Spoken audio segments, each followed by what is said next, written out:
Primero, un poco de historia. Tras la Segunda Guerra Mundial, en abril de 1945, representantes de 50 países en San Francisco, Estados Unidos, realizaron la Conferencia de las Naciones Unidas sobre una organización internacional. 2 meses después, redactaron y firmaron la Carta de la Organización de las Naciones Unidas, con la esperanza de evitar otra guerra mundial como la que acababan de vivir, la Segunda Guerra. La ONU empezó a existir oficialmente el 24 de octubre de 1945. Luego de 79 años de ese acontecimiento, la ONU está viviendo una profunda y dramática crisis frente a sus aspiraciones originales o presuntas aspiraciones. El mundo está fracturado como consecuencia del capitalismo salvaje, generador de inequidad, impunidad, guerras pavorosas, genocidios, injerencias, conspiraciones, crisis climática y otros males que han sido resaltados por incontables voceros de decenas de países. En este encuentro, aquí en Nueva York, el presidente de Turquía, Erdogan, afirmó que los valores de la ONU están muriendo en Gaza. El de Brasil exigió reformas urgentes en la ONU para abordar desigualdades globales, mientras que el de Colombia destacó que hablan pero no escuchan. Pero ya en el año 2006, el comandante bolivariano Hugo Chávez de Venezuela pidió algo de mayor entidad: refundar a las Naciones Unidas. Bueno, vamos a seguir con este tema, pero antes debo recordarles que a través de nuestras redes sociales, especialmente en nuestra cuenta Telesur TV en Telegram, a lo largo del día hemos sondeado la opinión de nuestros usuarios sobre el tema de hoy. Algunos de ustedes quizás ya han participado respondiendo a la pregunta que les hicimos al respecto, pero vamos a recordarla. Primer día de alocuciones del 79º periodo de sesiones de la Asamblea General de la ONU. Allí mandatarios afirman que el organismo está incapacitado para resolver los problemas más sensibles de la humanidad. Entonces le preguntamos a usted, ¿qué propone ante este escenario? 3 propuestas de respuesta. 1, reformar y democratizar la ONU. 2, eliminar la ONU. 3, eliminar el poder de veto de algunos países. ¿Qué piensan ustedes? Si todavía no has participado, puedes hacerlo a través de nuestra cuenta en Telegram, Telesur TV, y más adelante revisaremos y asociaremos todas las respuestas para observar las tendencias que ustedes están creando al respecto. Pero como es de costumbre en nuestro programa, y no es solamente costumbre, sino un imperativo, buscamos la opinión de gente que está estudiando el tema, trabajando sobre esto, como es el caso de Ramón Pedregal, escritor y colega periodista, y nos acompaña desde Managua, Nicaragua. ¿Cómo estás, Ramón? Feliz. ¿Cómo están las cosas? Muy buenas tardes a ustedes y a todos nuestros escuchantes. Bueno, hay algo que habría que, yo creo, subrayar, y es que el sentido, el significado de la vida de los organismos internacionales, como el sentido, el significado de cualquier persona, es ni más ni menos que la consecuencia del estilo de vida que ha llevado. Entonces habría que preguntar qué estilo de vida ha tenido la ONU, igual que los personajes que han pasado por allí. Se ha pedido en numerosas ocasiones su reforma, pero ha llegado un momento, un punto en el que ya se pide la eliminación o la sustitución por otro organismo, ¿no? Y claro, es que la ONU ha sido un organismo antidemocrático por principio.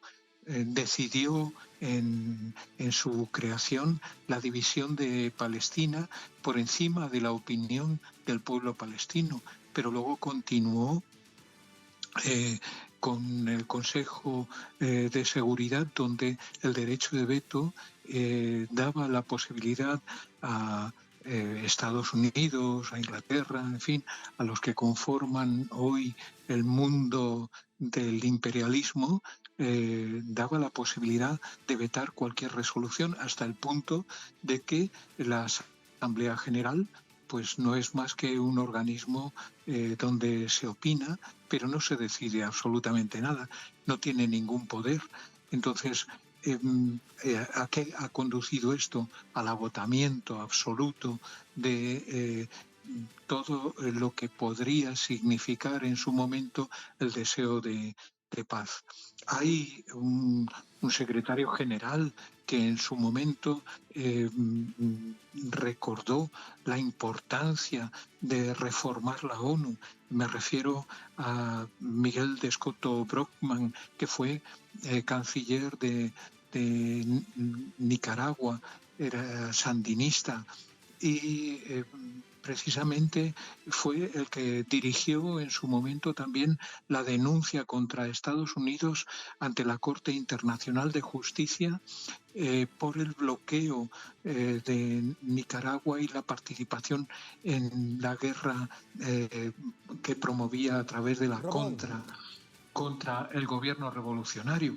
Ramón. Ahí está, si acaso, el sentido o el significado de la ONU. Claro, Ramón, fíjate, a pocos días de cumplirse un año de la nueva masacre israelí perpetrada en la Franja de Gaza, la Asamblea General de las Naciones Unidas solo le recuerda al mundo que ese organismo hace poco o nada por las víctimas de este genocidio.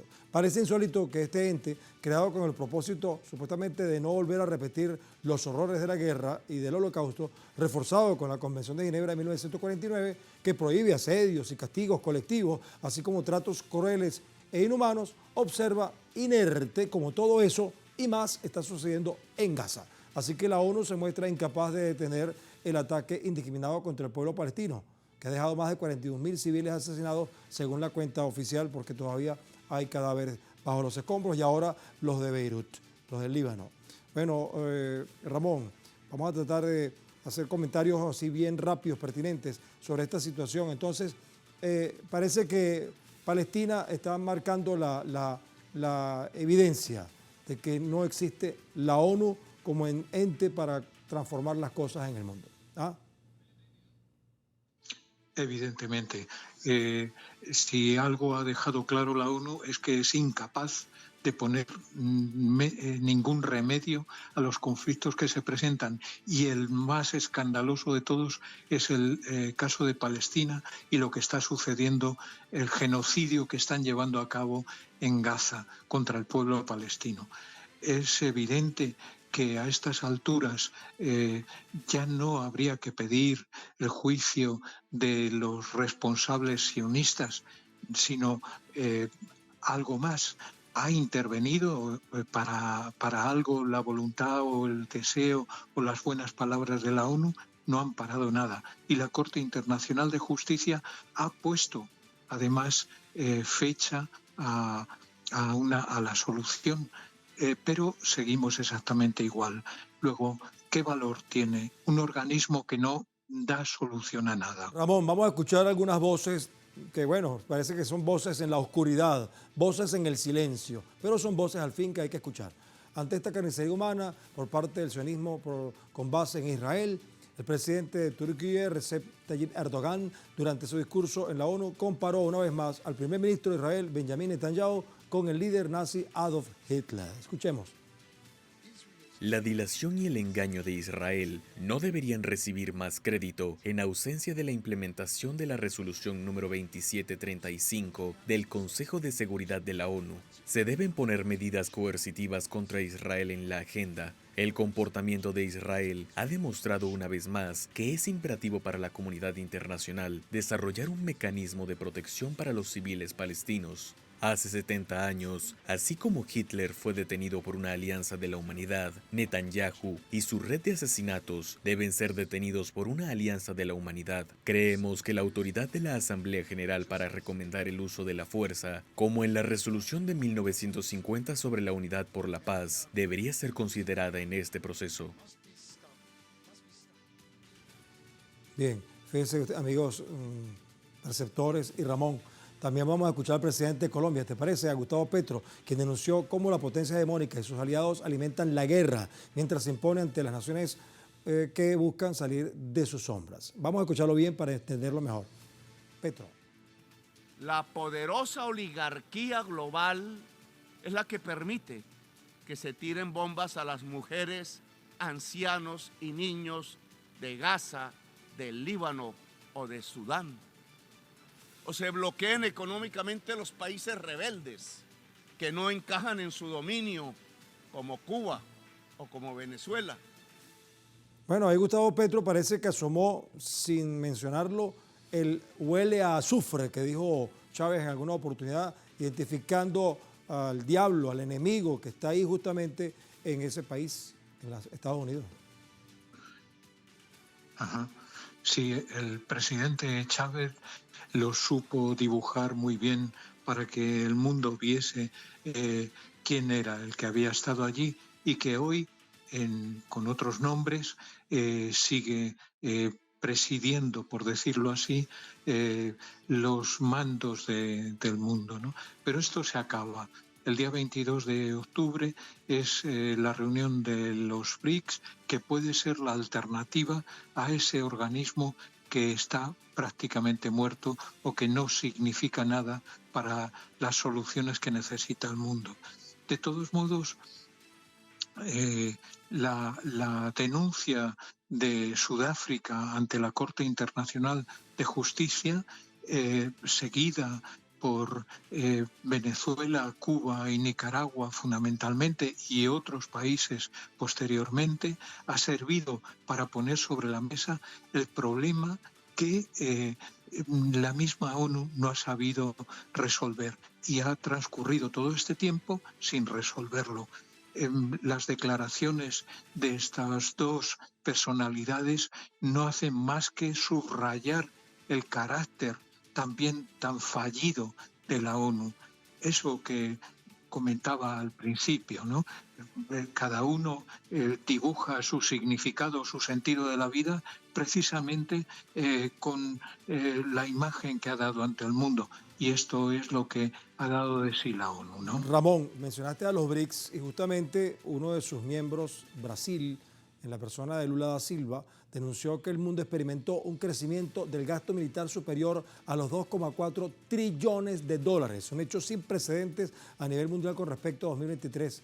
Así lo anunció el presidente brasileño Luis Ignacio Lula da Silva en su intervención durante el 79º periodo de sesiones de la Asamblea General de las Naciones Unidas, que quiero que escuchemos. El 2023 ha visto un récord muy triste, el mayor número de conflictos desde la Segunda Guerra Mundial. El gasto militar mundial creció por 9º año consecutivo para llegar a 2,4 trillones de dólares. Más de 90.000 millones de dólares se han movilizado con los arsenales nucleares. Estos recursos se podrían haber utilizado para financiar la lucha contra el hambre y el cambio climático. Sin embargo, lo que vemos es un incremento de las capacidades militares. Ramón, brevemente, si la ONU fue creada para evitar guerras como la que se vivió en la Segunda Guerra Mundial y holocaustos y genocidio como el que se ha vivido, y no se ha podido, sino que más bien ahora hay más guerras, más inversión en la industria armamentista, ¿quién domina la ONU? ¿Será acaso el imperialismo a través del capitalismo de las armas? Claro, Wall Street, que es el mayor inversor en armamento del mundo, que triplica todo lo que el resto del mundo invierte en eso, tendría que responder ante un tribunal la guerra que llevan a cabo contra Rusia y que esperan que estalle contra China y contra Irán, es completamente significativa. Nos está indicando que todas esas inversiones se hacen para aplastar a los que no se asimilan al imperialismo. Lo verdaderamente desgraciado es que las fuerzas que se oponen al imperialismo todavía están en desarrollo y desde luego el mundo tiene que despertar porque o de lo contrario desaparecerá, porque el deseo de Estados Unidos y de Inglaterra con la Unión Europea de dominar a todo el mundo para seguir viviendo de los demás. Recuerden lo que dijo Putin en su día, ¿no? Las élites occidentales están acostumbradas a llenar sus estómagos de carne humana y sus bolsillos de dinero. Ese baile de los vampiros suspiros está llegando a su fin. Esas son palabras que deben pesar sobre la conciencia del mundo para saber hacia dónde tiene que ir. Y no se puede consentir que un país como Estados Unidos, con una superoligarquía que domina al resto del mundo, lleve al mundo a su desaparición. Bueno, Ramón, gracias por tu mensaje esperanzador, estimulante. Ramón Pedregal, escritor y periodista español de origen, pero radicado en Managua, Nicaragua. Hasta la próxima, hermano. Sí, señor. Muchísimas gracias a ustedes. Un abrazo a todos. Un abrazo. Bueno, cerramos así nuestra primera parte del programa, pero recuerden que aún tienen tiempo de participar en la encuesta que hemos publicado en nuestras redes sociales. Está el código QR, especialmente en Telesur TV, en Telegram. Pues al final vamos a revisar las tendencias que ustedes están creando. Bueno, por lo pronto, al volver, continuaremos analizando lo que se expuso en el primer día del 79º periodo de sesiones de la Asamblea General de la ONU y la crisis de esta organización convertida en una especie de entelequia, tal como se ve desde el mundo y desde el sur.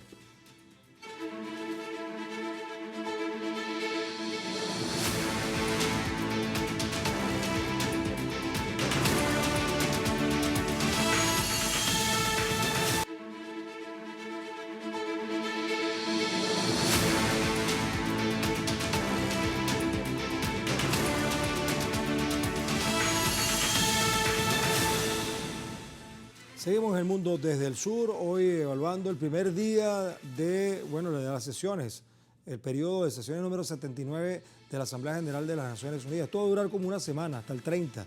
Van a ir apareciendo líderes de diferentes países y van a exponer sus ideas. Pero al final lo que estamos observando es que la ONU parece que está en una agonía, pero no hay manera de quitarle, como quien dice, los aparatos a esta etapa vegetativa que parece estar viviendo la ONU.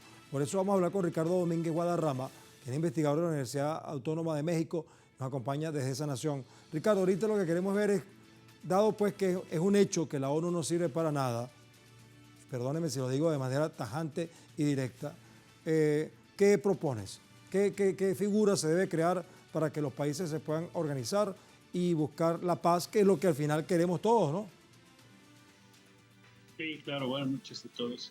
Bueno, pues no es fácil la respuesta a la pregunta que acabas de plantear. Es un tema que ha estado alrededor de las Naciones Unidas en los últimos 10 o 15 años de manera muy enfática.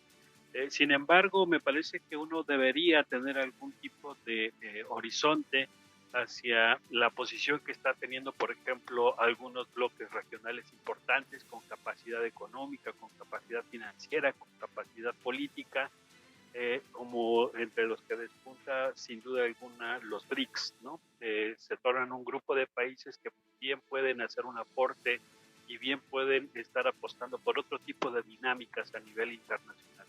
Junto con ellos se puede pensar también en otro tipo de países que puedan secundar lo que están haciendo los BRICS, y estoy pensando en países de América Latina, en países de África. Es decir, lo que estoy pensando al final es que quizá valga la pena hacer una revisión hacia una nueva forma de organización, de entendimiento, de consenso entre todos los demás países que pueden en algún momento enfrentarse al poderío militar, ¿no? De Estados Unidos. Y no estoy diciendo que lo enfrentemos militarmente, estoy diciendo que con la fuerza, ¿no?, de todos estos países pueda entonces iniciar un periodo de reflexión, un periodo de comunión, un periodo de que se devuelva a la palestra la importancia de los principios del derecho internacional, que no solamente es la ONU como estructura la que ha declinado, sino también, ¿no?, cómo ha sido vapuleado los principios del derecho internacional como la estructura institucional de leyes en el mundo.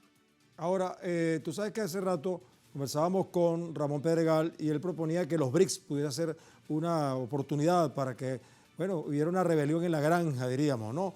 Ahora, en este sentido, yo quisiera que viéramos acá lo que pasó con Joe Biden.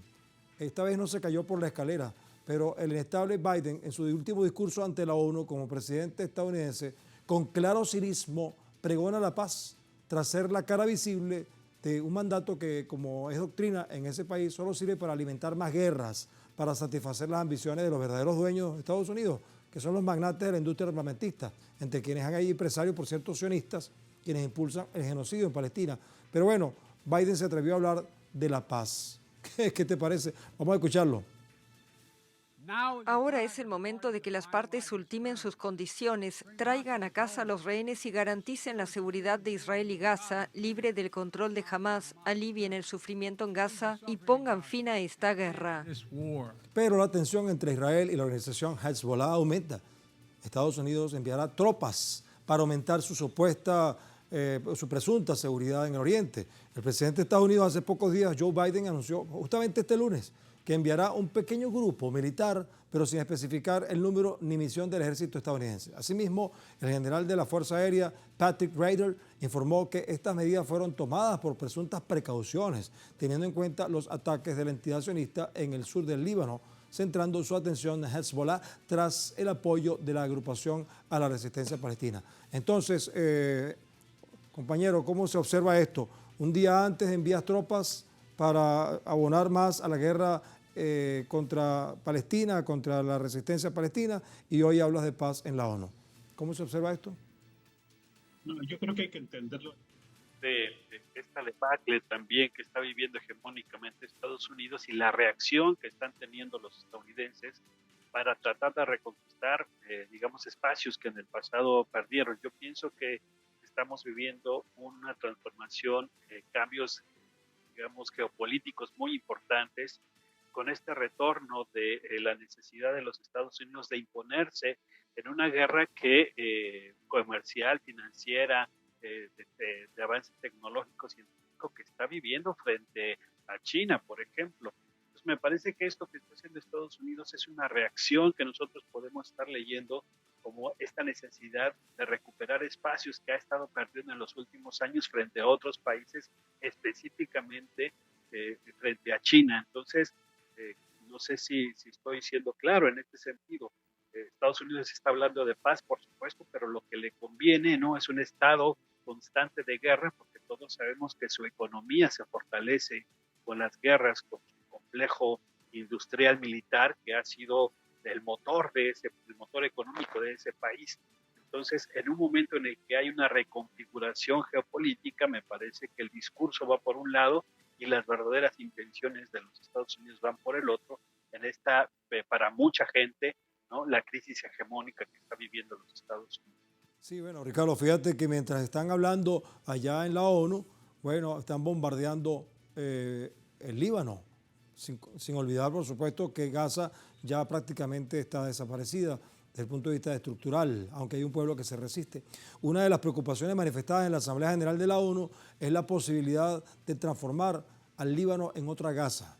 Increíble, ¿no? El temor por la extensión de la guerra parece convertirse en una realidad tras las agresiones de la fuerza israelí contra aquellas naciones que manifiestan su disposición de defender la resistencia palestina.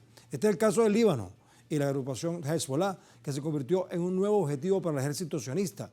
Esto se traduce en una escalada de la guerra en la región, donde los pueblos se sumergen en la zozobra, incertidumbre y temor.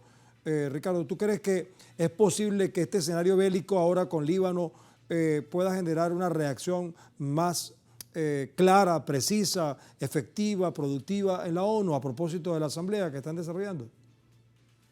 Pues mira, se antojaría deseable, ¿no?, que los países a nivel internacional que pudieran unirse y hacer un reclamo mucho más fuerte de medidas de parte de las Naciones Unidas, de parte de la necesidad que tiene la Asamblea General de tener mucha más presencia, voz, etcétera, y que también se trastoque el funcionamiento del Consejo de Seguridad, ¿no? O sea, es necesario que haya un proceso más amplio, más democrático, donde se escucha a las partes y donde el poder de veto también tenga que pasar por un examen y también por el proceso de escucha de la gente que está siendo afectada por sus decisiones. Entonces, en esta escalada que se está ampliando, que parece que se va a ampliar todavía más, es necesario que la comunidad internacional forme una sola voz y se oponga a este tipo de actividades y acciones desmedidas ya por Estados Unidos.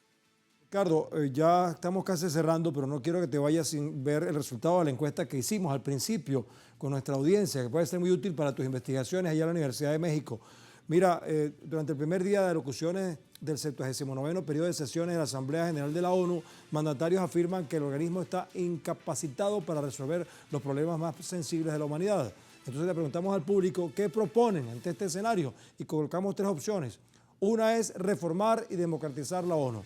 45% piensa eso, o sea, como la mitad pues. Un tercio, 31%, piensa eliminar la ONU, sería lo mejor. Y 24%, una cuarta parte, piensa que eliminar el poder de veto de algunos países sería también lo ideal. En resumidas cuentas, bueno, todos están de acuerdo en que hay que hacer un cambio rotundo y la mayoría piensa que debe ser total. Bueno, Ricardo, hasta la próxima. Sí, muchas gracias.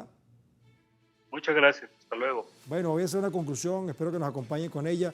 La Organización de las Naciones Unidas nació en momentos cuando las élites capitalistas lograron imponer su doctrina de dominación, que entre otras barbaridades impulsó la invasión de Palestina para crear un país como Israel, fundamentado en la ideología sionista, como instrumento del imperialismo, cuya base existencial es la guerra y el exterminio de sus enemigos, por el tema armamentista, ¿no? Está comprobado que la ONU se ha convertido en un instrumento para legitimar y justificar los crímenes de quienes tienen el poder económico y político en el planeta. Pero la humanidad cada día está más clara sobre esta realidad que podría significar la implosión de la ONU y la aparición de una nueva organización que debería estar fundamentada en la democracia de los pueblos y no en las doctrinas de las élites económicas. Eso es lo que se observa en el horizonte, de acuerdo a las expresiones revolucionarias que están surgiendo para el mundo desde el sur.